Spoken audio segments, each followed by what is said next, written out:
In this video, we will go over the closed system transfer device EquiShield, which is utilized at Texas Health HEB for compounding hazardous drugs. We will also go over proper cleanup after compounding the hazardous drug, doffing of used PPE, and finally bagging the hazardous drug. So we begin this video with our pharmacist, who has already gathered his supplies inside of the hood. He will start the process by priming the tubing that he will be utilizing. He accomplishes this by using a small IV bag of normal saline, aseptically attaching tubing to the IV bag, and then allows the liquid inside the bag to run through, which eliminates any air or bubbles that may remain inside the tubing. He then allows the sterile saline to drip onto a clean pad, and as this is taking place, he moves on to the next step. In this next step, he takes the vial of hazardous drug and cleans the top of it with an alcohol wipe. He allows it to dry while he inspects and grabs the EquiShield vial adapter. He then snaps it onto the vial. He also proceeds to clean the top of the adapter and the top of the adapter that will come into contact with the EquiShield syringe. He then takes his EquiShield syringe and connects it red to red on the vial adapter and begins to withdraw the appropriate amount of medication that he will be using, which in this case is 5 mLs. Please note that since this is a closed system transfer device, this eliminates the need to add air into the vial and therefore minimizes exposure of the hazardous drug to the preparer. Once he has the appropriate amount of 5 ml, he is able to remove the syringe from the vial and moves back to finishing the priming of his tubing. Since the liquid has gone through the tubing, he clamps it and then moves on to the next step once it is properly clamped and sealed.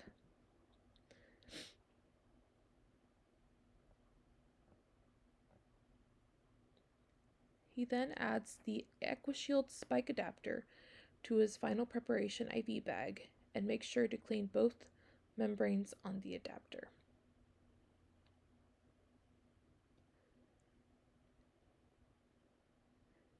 Also using an alcohol wipe for this.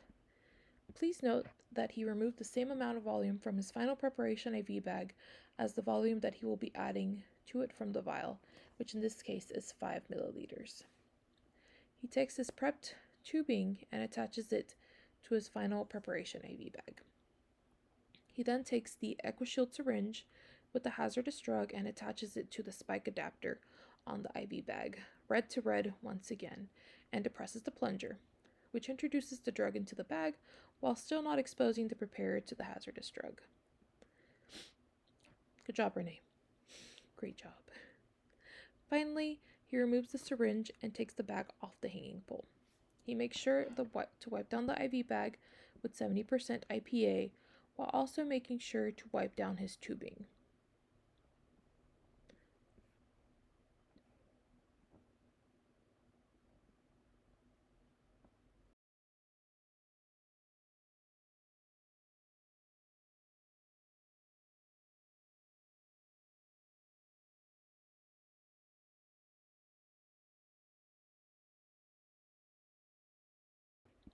He then takes his final preparation to the cart to be checked by a pharmacist and to be bagged later in the video. As you can see, all the ports are covered by a sticker and a lock, keeping all ports sealed and sterile.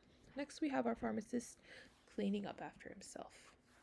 He takes all the used materials and places them inside of a plastic bag, making sure not to contaminate any areas outside of the hood.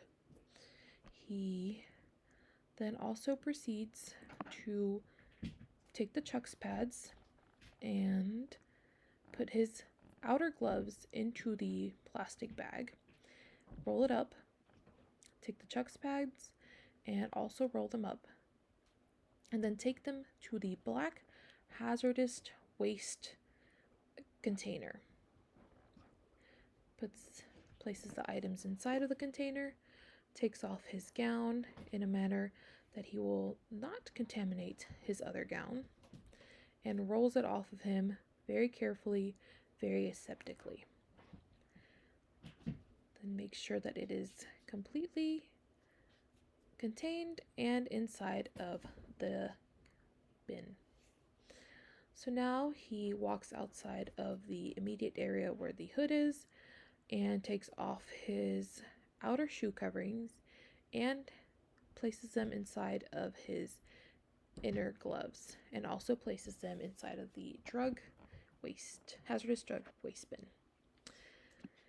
Now we bag the preparation and place it inside of an amber colored bag if it is applicable. And once it is inside that bag, it can be placed inside of a yellow bag, which lets people know that it is a chemo drug or a hazardous drug, keeping everyone safe. And that's all, folks. Thanks for watching.